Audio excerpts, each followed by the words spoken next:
Welcome to the aggressive life. What happens when you die? My friend John Burke thinks he's got a pretty good handle on the answer, and after reading his book, I think he's got a pretty good handle on it as well. For 35 years and counting, John's been collecting, examining, and dissecting stories of NDAs.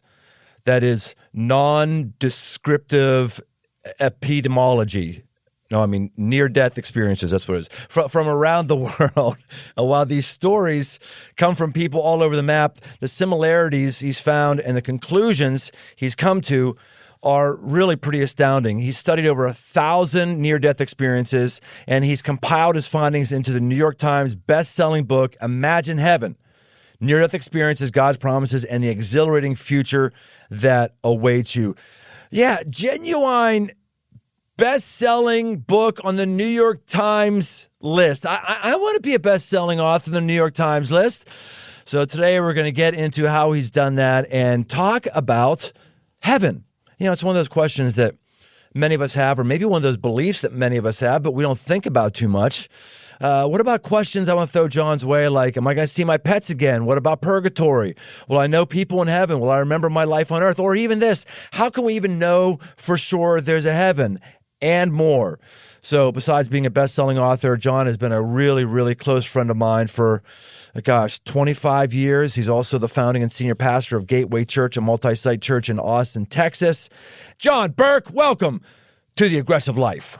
That was an intro I would expect, Brian. That was perfect. Well, thank you. Well, you would not expect a perfect intro from me, but I'm thankful that you would have thought that, Big John. Yeah. Let's talk about you for a minute. Heaven. When did you start getting interested in heaven? Well, I don't know if I've ever even told you this story, but my dad died, and as it was cancer, so it took a while, and I was an agnostic still, and definitely didn't believe in Jesus. Wasn't sure what I thought about God, didn't really care. And then he gets cancer and it's looking bad. And someone gives him the very first book, the first research on near-death experiences. And I pick it up on his bedside table and I just start looking at it, read the first, and I didn't stop. I read the whole thing in one night and I was like, crap, this could be like evidence that this God, Jesus stuff is real, because so many of them were talking about seeing God and this brilliant God of light, seeing Jesus. And so that actually opened me up to exploring faith. And so it was after that, as a couple of years after that I actually came to faith in Christ in a small group Bible study. But, and since then, I studied engineering. I was an engineer for a number of years, and I've always had this like curiosity, like what are these things and how do they relate to the Bible? And so I've, studied the Bible for 35 years, and I've also come across just one after another. And I actually gave my first talk on this, on how the Bible and these near-death experiences intersect, in 1989 at the University of California, Santa Barbara. And I didn't realize it then, but that was kind of the melting pot of where people who were starting to report these, because I think with modern medical resuscitation, more and more are happening and they're getting reported more and more. So give us your intro, your primo, your Cliff Note version on what is an NDE. What are people seeing? I know most of us have heard, some people die and they see a light at the end of the tunnel and they feel some love. Maybe we've heard a couple of those stories, but just give us like your clinical understanding. With how many people have you interviewed, by the way, on this topic? I mean, it's well over 1,000, probably closer to 1,500, 2,000 now. Okay, so a lot. So for those of us who don't know a lot about NDEs or have just heard stories about light, tell us what it is. What's going on? So, and let me tell you what convinced me, and not just me, but many medical doctors who were not, they weren't believers in the afterlife. So when someone dies, a near-death experience is when someone clinically dies, meaning our way of measuring death, heartbeat stops, no brain waves, and sometimes for 5 minutes, sometimes for hours. Like we're talking about people who've had no brain waves for hours and yet they're resuscitated or miraculously come back. And they commonly have experience that they say is more real than anything they've ever experienced on this earth. Which, how do you have something more real? But that is what they say. And I've come to believe they're experiencing something beyond our 3 dimensions of space and 1 dimension of time. And that's why they say that. But when someone first dies, they leave their body. They say they're still themselves and they feel more alive than they've ever felt before. In fact, not just with 5 senses, some say it's like 50 or like 100 senses, like supercharged experience of life, but still themselves, completely themselves. They still have a body, but it's a spiritual body. But even look like the same, feel the same, same humor. I'm going to have to put up with your jokes in heaven still. That's going to be the best part of heaven. What are you talking about, John? Yeah, your sense of humor, it's not going to get better just because of heaven. Hey, guess what? Guess who likes my sense of humor? God. That's who likes my sense of humor. He gets me. He understands me. You don't, little weenie boy, but God does. You're absolutely right. So here's the deal, is that when people have this experience, many times initially they're still in the room where their resuscitation is taking place.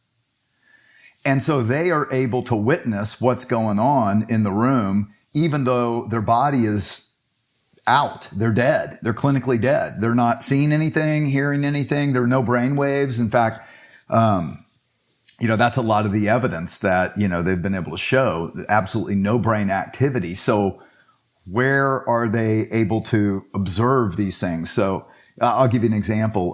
One guy in Holland had a heart attack out in a park. They brought him into the ER. They're going to intubate him and shock him. The nurse realizes he's got dentures, so takes the dentures out. Then they intubate him. They shock him. They get his heart going again, but he didn't recover in the ER. They bring him to another room. He recovers a week later. And he sees that nurse and he says, "Hey, that nurse knows where my lost dentures are." That's the nurse that put them in that cart with all the bottles on it. It was the crash cart. And he had put it in the bottom drawer. And so they found the dentures. And then he explained that, I was there and I saw and reported all the doctors and who all was in the room. Wow. Now that's not uncommon. That's incredibly common. And in fact, there have been scientific studies done on the accuracy of these observations. And they found that, like one study done with 93 NDEers who each one might make, 10 observations, right? They found 92% of their observations were 100% accurate. The other 6% were mostly accurate. Only 2% were inaccurate. And then they compared that to a control group of heart attack patients who had not had an NDE. And they asked, "What do you think happened in your resuscitation?" And they weren't even close. They were guessing stuff they'd seen on TV. Here's the thing. There have actually been, like Gallup poll did a study on this. They found 1 out of 25 Americans has had an NDE. More recently, the European Academy of Neuroscience did a study across 35 countries, found 1 out of 10 people claims they've had an NDE. I think that's actually a little high. I think it's still more like 1 out of 20. But we're talking about people all over the world, and they're saying the same things. And so there have been and the same things like what? What's the same things? What are the commonalities? Yeah. Okay. So leave your body. You still have a spiritual body. And not every NDE happens in exactly the same order, but the commonalities are consistent. They have a sense of they can see like telescopic vision miles away or anything really up close. By the way, all these things I'm going to be talking about are in the scriptures. And that's what a lot of Christians don't understand. It's all there. It's phenomenal. But, not many people have really looked in and studied it to go, oh, that telescopic vision is exactly what John was reporting in the book of Revelation when he is taken to heaven, he's up on a very high mountain looking down on the city of God, and he reads the names on the foundation stones. How does he read the names? Interesting. From up on a very high. And so there's all kinds of stuff like that. So oftentimes people then, they're observing the room, then they travel.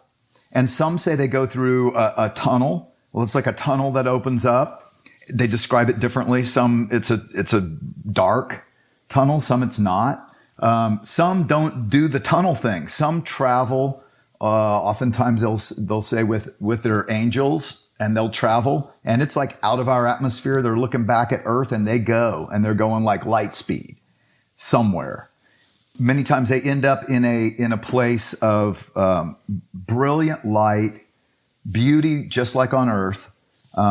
It's not unlike Earth: flowers, mountains, trees, streams, grass, colors far beyond our color spectrum, and they commonly talk about that, which again makes sense. I'll tell you, the best way to illustrate one of the full blown ones is with my favorite one, which is the blind ones.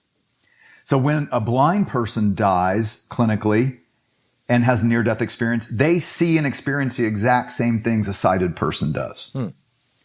So they see their body, they can see what's going on. So Vicky was blind from birth, never seen anything. So same thing happens. She sees her body there. She realizes, because she notices her wedding ring and her long hair. And she realizes, I think I'm dead. She was a believer in Christ, so she's like, they're not listening to me, because she was trying to get their attention. She's like, I know where I'm going. I'm out of here. And she goes up through the roof of the hospital and is gone, comes into this place of, it was like a garden. It was beautiful, lights coming out of everything. But she said the light wasn't light like we see. It's like light that is love, light that is life, and it's coming out of everything. So she said it's coming out of the trees, it's coming out of the grass, it's coming out of the birds, and it's coming out of the people too. And there's this great group of people coming toward her. It's like a welcoming committee that's coming toward her. Now, let me pause a second, because, my interest is showing how this is what God's been revealing for thousands and thousands of years. This is not new to our century. And so you think about it, like the light coming out of everything. In Isaiah 60, Isaiah says, there's no sun or moon in heaven, for the glory of God is its light. In Revelation 21, it says, there's no sun or moon, because God is its light, and the Lamb, Jesus, is its lamp, and the nations will walk in that light.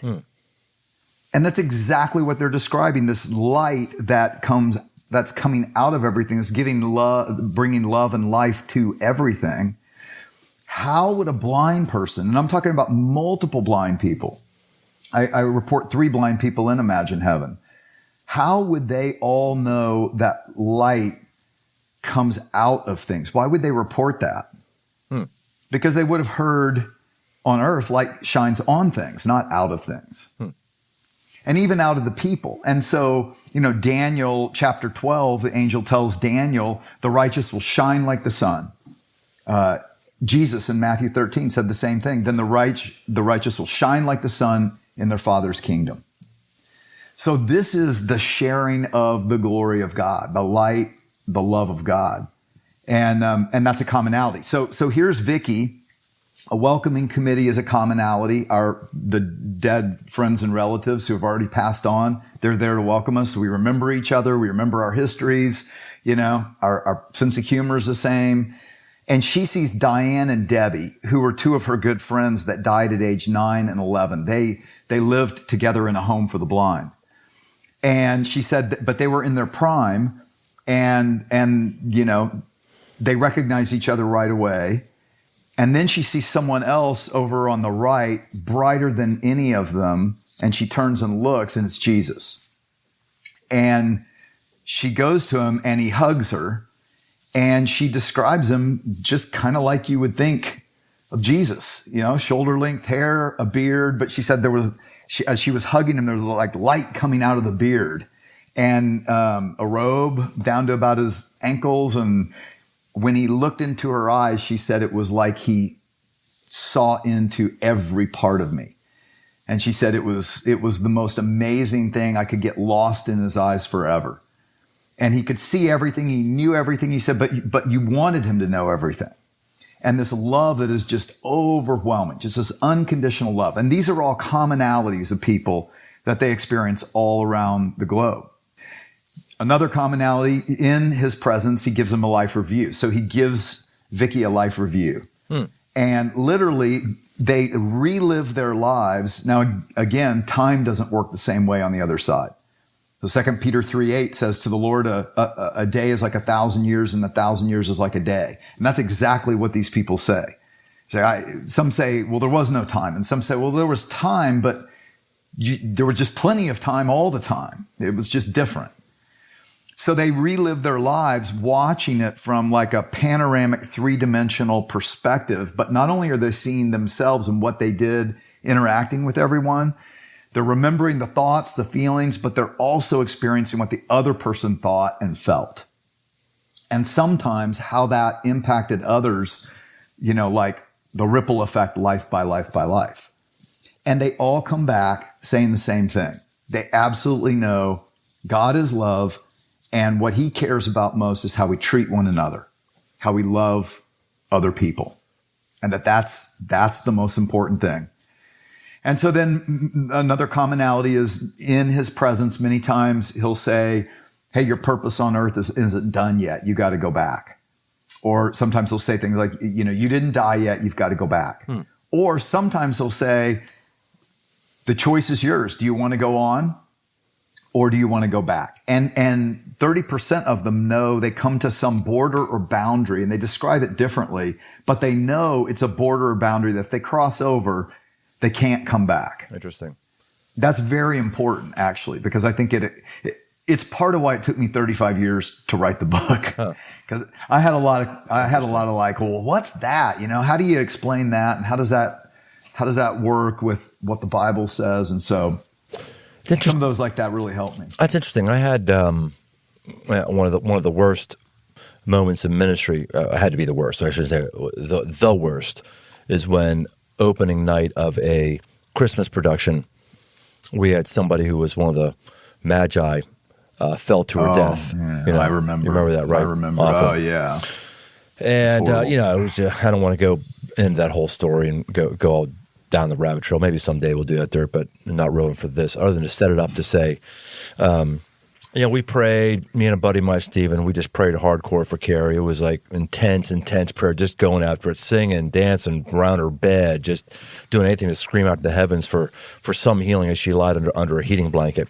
And we just always were wondering why nothing took place. We just felt like, I know that God doesn't say yes to every healing prayer. I know that, but it just seemed like there was unfinished business and there was something we weren't understanding there.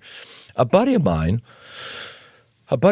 like a couple months later, said, hey, God woke me up and spoke to me, and he's not the kind of, he's an attorney, he's not the kind of guy to even say this kind of stuff. Mm-hmm. He doesn't just like wear God in his sleeve, just try to impress people with spirituality. That's not King Arthur. That's what I call him. He said, I felt God said to me, he said, tell Brian and Stephen that their prayers were great. I appreciate it. But when Carrie was with me, she didn't want to go back, and I gave her the option, and she chose not to go back. I was just about to say, that's because almost none of them want to come back. Yeah. And we're even talking about mothers who love their little children like you can't even believe. And yet when they are in God's presence, that's it. It's like they say things like, I'm home. This is where this is the answer to everything I've ever longed for on earth. Why would I ever want to leave this? This is the like summation of all that I've was striving for or trying to find but could never find on earth. And so you're saying they don't want to come back, but then they get resuscitated and they just come back involuntarily, or what? Well, some choose, some do. Some are like, like I really like to see the Bengals game this weekend, so just set me on back. That's not going to be the reason, probably. Like I just interviewed this guy in Australia who is he's a a PhD. And he said to Jesus, because he had a daughter in a wheelchair. His wife had divorced him. He had a daughter who, was in a wheelchair, and he had 4 other kids, and one was only 8 years old. And he thought about what they would go through. And he said, oh man, it was the hardest decision ever. But he said, I think I should go back. So sometimes that is, that's usually is the reason. I tell you what, one other thing that's really important. So the people that I've tried to focus on, and especially that I include in Imagine Heaven, they are spine surgeons, commercial airline pilots, lawyers, bank presidents. I mean, tenured college professors. These aren't unemployed. These aren't unemployed snake handlers. People say things. Oh, they're trying to make a buck off a book. Well, first of all, books don't even make a buck. It's like you don't. Each book, if you make a buck, that's pretty good. They don't make a lot of money. And secondly, these people don't need money. It hurts their career to say they died and saw Jesus and saw heaven and describe all this wacko stuff. And yet they say, I have to tell it. Thinking about the PhD guy in Australia or a bunch of these other folks, that would be obviously an awful decision to leave God a place where there's no sorrow, no tears, perfect love. But at the same time, to then have another shot at life knowing that there's really no bad days here because on the other side, it's all going to be good. That's got to be clarifying, motivating, and incredibly refreshing. No? Yes? It's incredibly clarifying. I mean, one of the big evidences is these people come back and their lives change. They're not that interested in material possessions or climbing the corporate ladder type stuff. They really are interested in doing things that will serve people and, show the love of God to people. Like this tenured college professor I interviewed, he was an atheist. And he gets rescued from hell when he cries out to Jesus. He comes back, and 2 years later, he leaves his tenured college professorship to become a Christian pastor. His wife, who's still an atheist, divorces him because she thinks he's whacked. So, and there's stuff like that. There's so much like that. Like, that's what convinced me. And that's what made me finally write the book. I was like, man, this is a new apologetic for a global world. I mean, God is giving evidence of the reality of who he is all across the globe. You mentioned hell. How many people did you interact with, had an experience in hell? That's part one. Part two is, why do you think there's other people who die and they report none of this? Yeah. Initially, when these started to come out in the late 70s and 80s, people weren't reporting anything about hell at all. And if you think about it, first of all, people who did report heaven just got called crazy and whacked and nobody had listened to them, including pastors and Christians, which is why many of them left the church and were like, you know what? They don't get it. But more and more people started reporting hellish experiences, the more common the reports of these got.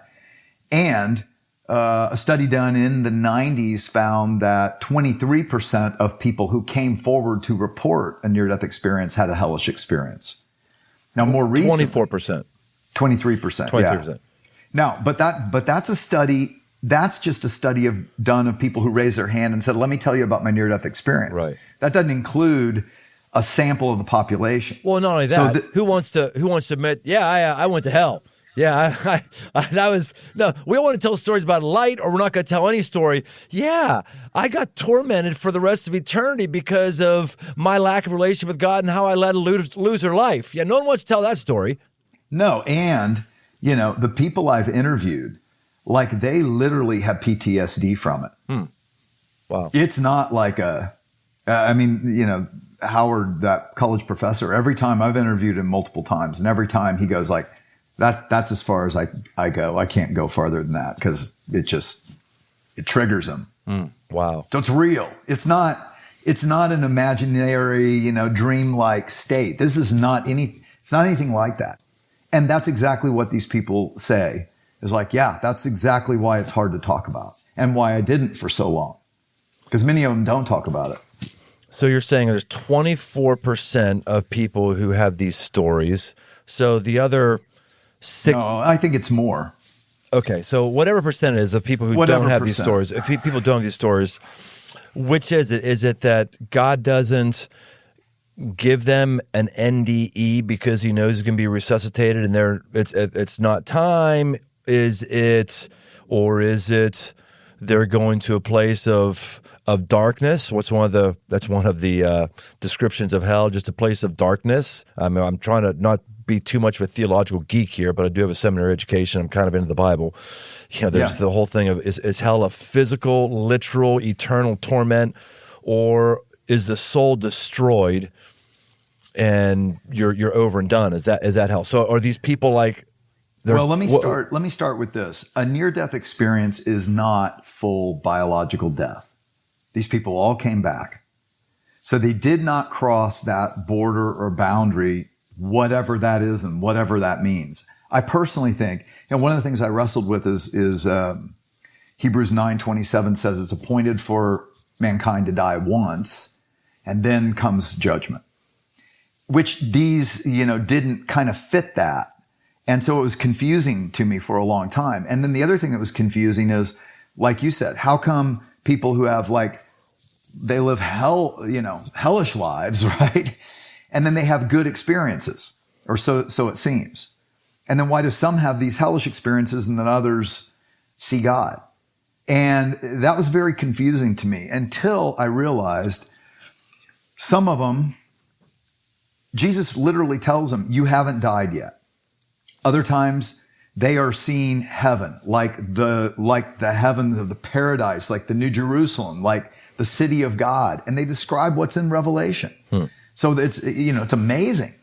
Other times Jesus has said to them, do you want to go on with us to heaven? We can't, we came out to meet you.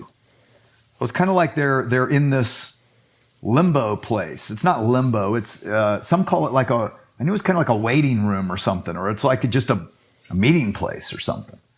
And it's kind of bizarre. I mean, there are a lot of things about this that I was just like, no, really? And it kind of tripped me out, I'm a normal person, so it's weird to me too, right? But when I saw that the things that they're saying are what the scripture says, but some of the things that the scripture says, that I used to think are just sound like a cheesy televangelist set, right? Streets of gold and, gates of pearls and all that. Well, then I encounter, commercial airline pilots and doctors and lawyers, and they're describing the same thing, but they're explaining that, well, the streets are gold, but it's transparent, and it's not like gold like our gold. It's not like gaudy gold. It's like this otherworldly kind of material. Interesting. So that you can see through. And the gates are like a pearlescent, transparent. You can see through them, but it's almost like if you liquefied pearl and then it's moving. It's like alive or something. And you can go through it. Fascinating. So it's not so when John says there were 12 gates of pearl, I used to picture 12 gates, like wrought iron gates and all these pearls stuck all over them and, these golden brick road streets. And I was like, oh, that, and I didn't believe it. Honestly, I thought, oh, that's metaphor.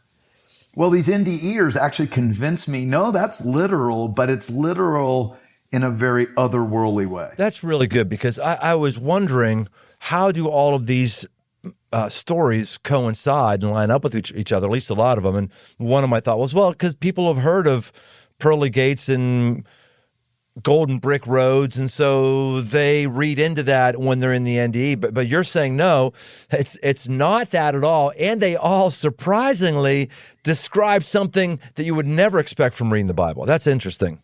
And why would they say the same things over and over and over again? And here's the thing that's been fascinating, Brian. It's like It's kind of like I'm a reporter and there was a car accident, and I go around to all the different corners of the street and interview different people. And some say, I saw the back lift off the car, but I don't know if it dented in the front left bumper. And then the other guy said, oh, it just smashed the front left bumper, right? And so you got to go, oh, well, if it hit the front left bumper, the guy across the street might see the back lift up, but he didn't see that. And so you start to triangulate and see that, oh, they're all talking about the same place and saying the same things. Like here's one.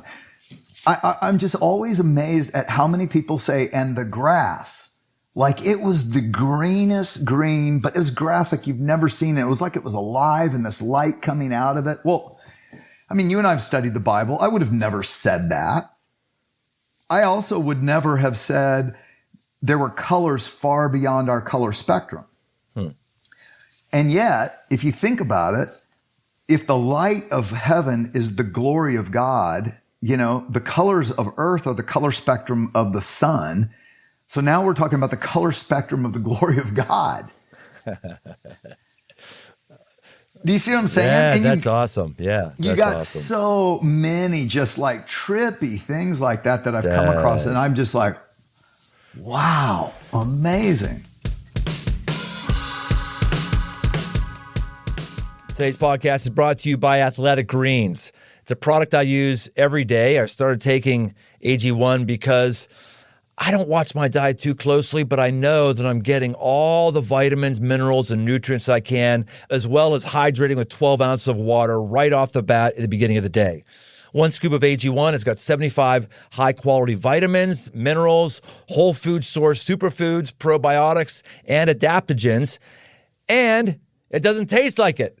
It actually tastes great. AG1 is a micro-habit with big benefits. For less than $3 a day, you can take care of your health and invest in your future. It's recommended by professional athletes, health experts, and me. To make it easy, Athletic Greens is going to give you a free 1-year supply of immune-supporting vitamin D and 5 free travel packets with your first purchase. All you have to do is visit athleticgreens.com/aggressive-life. Again, that's athleticgreens.com/aggressive-life to take ownership over your health and pick up the ultimate daily nutrition insurance.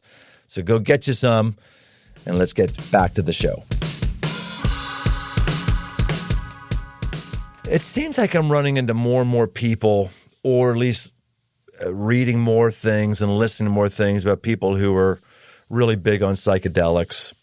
And some of them say that these NDEs are basically a form of psychedelic, and therefore that's why we should do more psychedelics. We'll feel one with one another, we'll love one another. And some of them would say, or not them, all of them would say, as I understand, that these people are just describing a psychedelic experience at the end of their life. Their neurochemicals just kind of gush all over the place, and they start seeing freaky things. That's what's happening. What do you say to that? Well, first of all, have you ever done any psychedelics? No, but not a lot, but several NDErs had. Oh, okay. And they told me, like. Secondly, would you like to do psychedelics with me? Because you'd be a fun person to do psychedelics with. If I ever did psychedelics, John, you'd be the first one, because I bet it would be awesome doing a trip with you. I bet if you did psychedelics, it'd have the opposite effect, because I think you're already there. I'm sorry. So people you talk to have been on psychedelic trips and had NDEs. Tell me what they said. And they said, oh, it's nothing the same, nothing at all. And I've had, so in this new book I'm writing, I take all the alternative explanations that people have come up with. They've come up with 30 alternate explanations for what an NDE is. Like, it's just like that tunnel vision when, fighter pilot syndrome. It's like DMT. It's like ayahuasca. They're all these, and they're 30. You know why they're 30 alternate explanations? No. Because there's not one good one that they can agree on. If there was one good one, they'd be like, well, that disproves it. But there's not. So they come up with a new one all the time. So I go through 10 points of evidence that any new alternate supposed explanation has to explain. And they don't. So a psychedelic trip, yeah, they might see wild colors, right? Or they might see a tunnel, or they might see other beings. I'm not sure they're not actually having some kind of cross the veil experience. They might be. And God warns us not to do that because you're going in unprotected. It's another interesting thing that people who have these near-death experiences on their way to heaven, they're greeted usually either by angels or by this welcoming committee that they know they're there to welcome them, love them, and protect them on their journey. And I've asked them, protect them from what? Protect you from what? And every one of them said, I don't know. I just knew that. And there's a lot of things there on the other side that you just intrinsically know. And that was one of them. Well, Ephesians talks about principalities and powers. We talk about this being a spiritual warfare zone. This doesn't necessarily just mean here on earth, but yeah, that makes sense. You got a demonic realm and a spiritual realm. They're still battling right on the other side of the veil. So so maybe that's what the quote unquote bad trip is. Someone has a bad trip and it's much more demonic centered. The demonic came out to play. Yep. They met. And so here's an interesting thing. This guy, Howard Storm, that I interviewed, tenured college professor, atheist. He dies in France when he couldn't get surgery after his duodenum rupture. Initially, he's in the worst pain of his life. And then suddenly he finds himself standing by his bed and he said, I felt better than I've ever felt before. I felt like Superman, like superpowers. And he looks down and he sees his body, but he doesn't get it that he's dead because he always thought death was just lights out. That's what he was expecting. And so he's confused. And then there are these people in the hallway of the hospital saying, Howard, come with us. We're here to take you. And he said, and he thought they were the hospital attendants taking him to surgery finally, because he'd been waiting for like 8 hours to go to surgery for him to find a doctor. So he starts to follow them. And they said, we've been waiting for a long time. Come on. And he said, well, I'm sick. I need surgery. He said, we know all about that. Come with us. We're going to help you. Don't you want to feel better?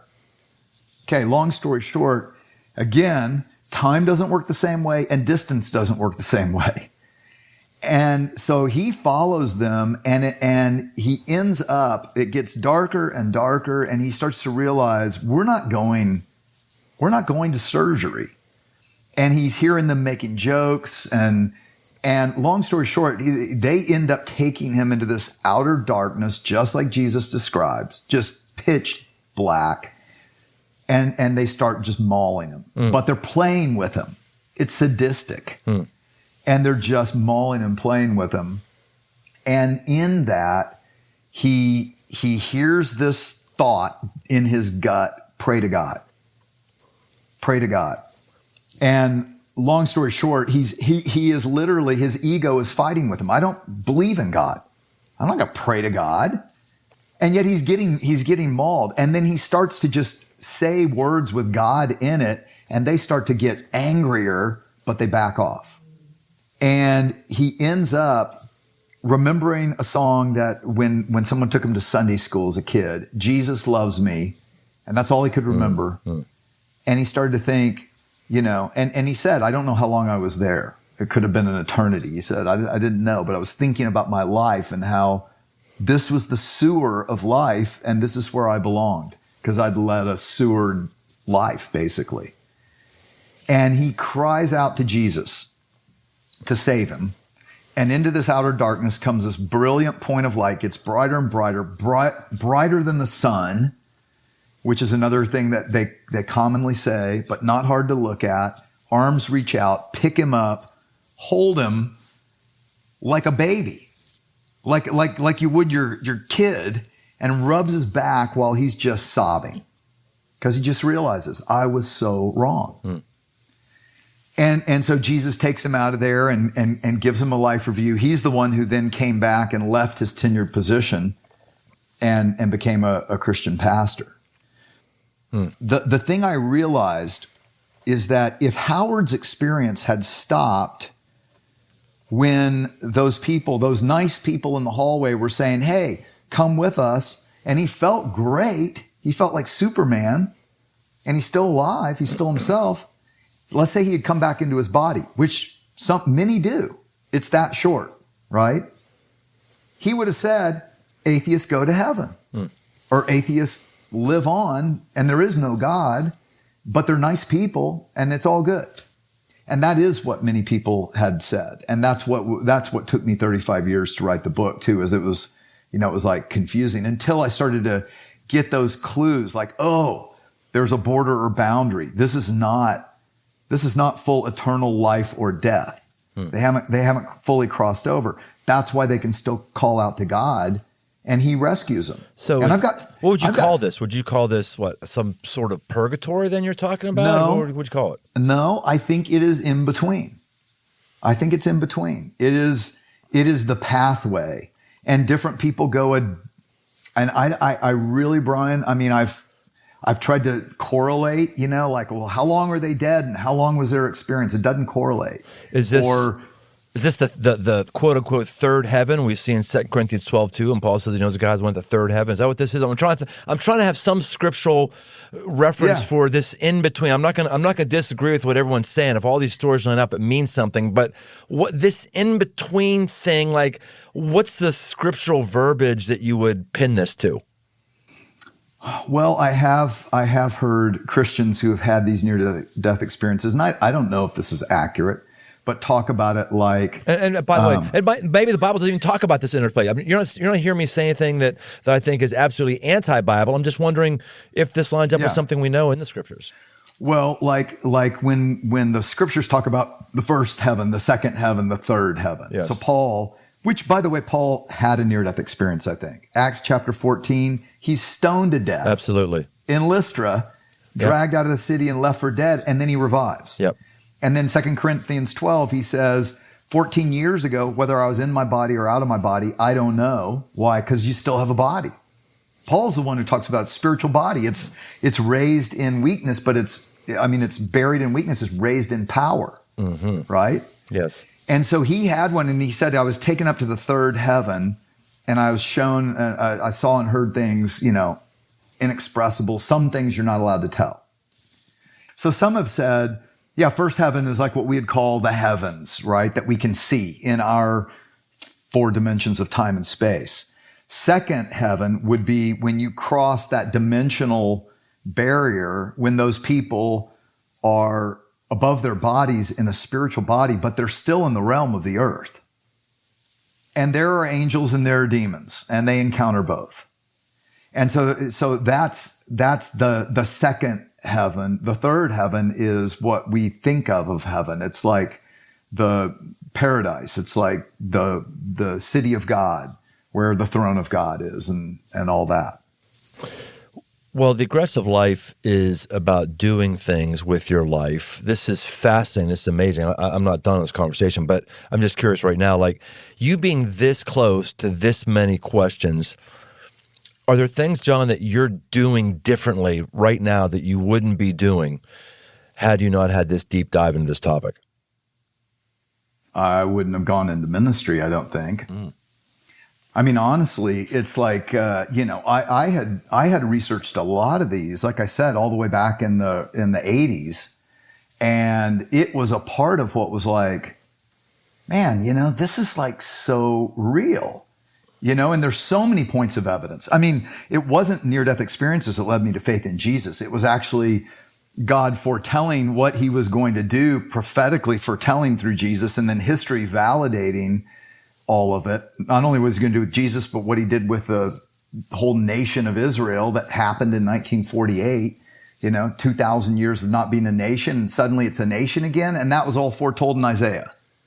Like, I've never ever heard an atheist explain that away, ever. They just don't deal with it. They don't want to. But I can't. It's like, and so that combined with these near-death experiences was a lot of what made me go, man, you know what? Life is too short to not invest it in what matters most. And that's what I'm doing now. I mean, my wife and I started a church 25 years ago, as you know, and very similar to, the mission of Crossroads, same kind of deal. And I didn't really plan on leaving. I didn't.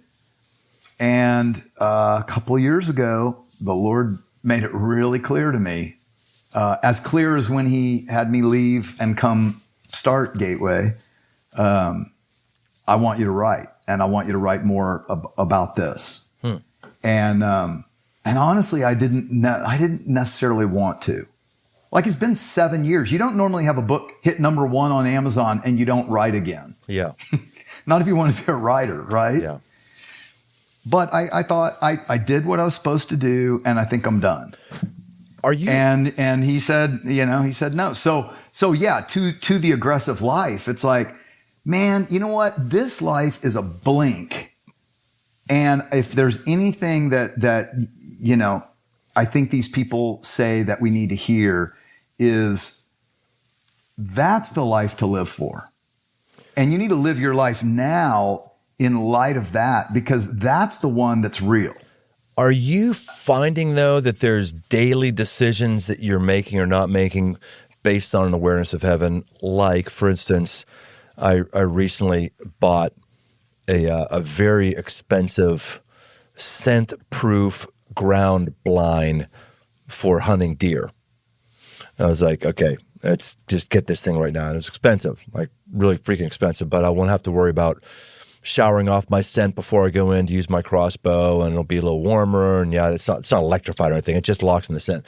And I thought, like, I don't know, man, stuff like that, if I really was living in expectation of heaven, would I make that kind of expenditure or would I not? Do you think that kind of granularly about your life in heaven? Yes, but I think there's a positive side to look at it instead of a negative side. Like, the negative side, I'd say, is what do I do without? What do I not do? But the positive side is, how do I live forward? And I don't mean forward into retirement. That's what most of us do, right? Yes. But forward. Yeah. So like my wife and I, we're taking Jesus at his word when he said, hey, you know what? Give and it'll be given back to you in the measure you measure it. Like, I remember a few years ago, I've always given and tithed, but I read that and I was like, I don't do that. Like, if I really believed that, what would I do? And I did start to do that. And that was a lot of just hearing these people and realizing, no, all the things that we live for here, I have become convinced all this is shadow. Almost like Plato said, and maybe he was really onto something, right? That this is a shadow. You read in Hebrews chapter 8 that the tabernacle that God had Moses build was a shadow of the real one in heaven. So maybe, and you think about the light of the sun is just a shadow of the light of God. And the water that we drink and our whole body and our earth is sustained on is just a shadow of what Jesus offered, living water, right, to anyone. So maybe all of this, like, because they talk about the trees and the grass and the flowers and the mountains and all the beauty of earth is just a shadow, it's like X 1,000 is what we've got coming. So yeah, I do. I think it does affect how I live. But I don't, but I think there's another side. Like, God is a God of, how do I say this? Cause I'm not the health, wealth, prosperity type, right? You know that. Yes. But God is not stingy. He's not stingy. He's not like, I just want you to suffer while you're here. And we will go through suffering. We will. That's a part of it. But I guess I think about it like that too, that, it's not just what should I do without, but it's more, what should I do? Well, you're doing something that's pretty aggressive. You've reached an apex in many ways. You started a church that works, is large, has grown. You've built an organization under you, around you, and you're stepping away from it at a fairly young age. Just Tell us about that. Why did you decide to do that? I mean, I felt like God was telling me to, and he made it really clear.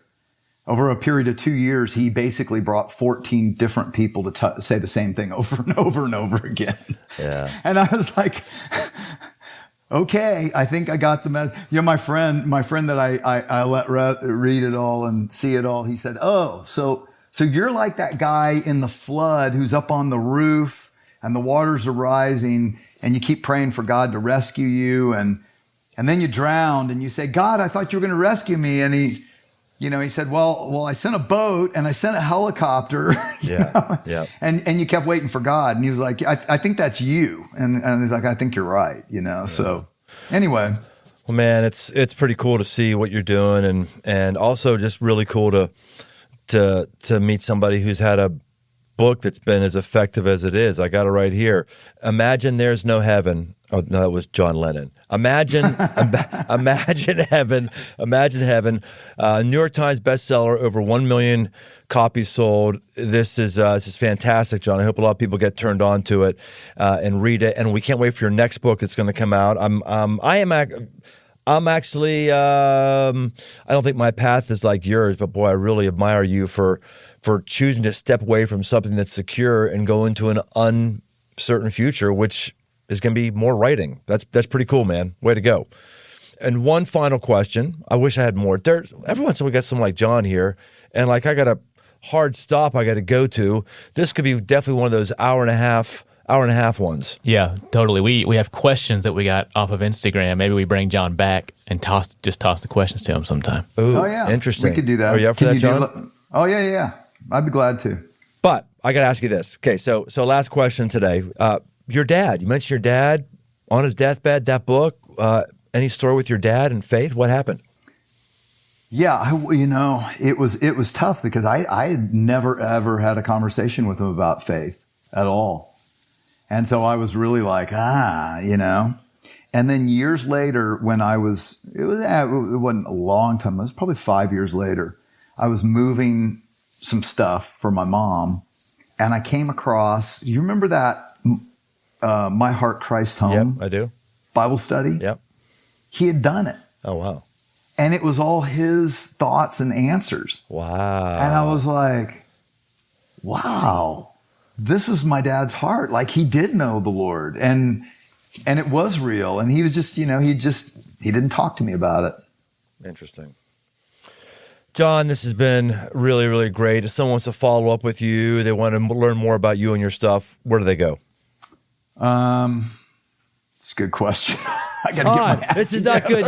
You're going to be a budding author. You're going to step away from your day gig of an organization that pays your bills, and you can't even tell people like a website. Hey, maybe you're not aggressive. Maybe you're just stupid. Yeah, well, it could be. You got to at least have a Facebook account. You got one of those? Yeah. We have. Go to imagineheaven.net. Okay, imagineheaven.net, and and we've got a Facebook page as well. So. All right, my friend. Hey, man, I think the world of you. I respect you greatly. You're one of my favorite people in the world. Every time we hang out, I think, gosh, we don't do this enough. So let's do it for real in person soon. Hey, guys, Definitely. Ladies and gentlemen, you heard this. This is real stuff. This man's a deep well. He shared with us deep stuff. Hey, it's time to start living your life outside of just paycheck to paycheck. It's time to stop trying to get through the quarter, get through the year, get through your 20s. It's time to have a higher vision, something that looks further out in the future. And John's done that for us. Make your decisions for the long term, something that's going to be a blessing to you and be helpful for you for the long, long time. Stop being like all the weenie boys and weenie girls that do all the passive things that are all short-term based. John's elevated our site, so I'm thankful for him and I'm thankful for you. You'll see you next time on The Aggressive Life. Hey, thanks for listening. For all things aggressive living, why don't you head over to briantome.com.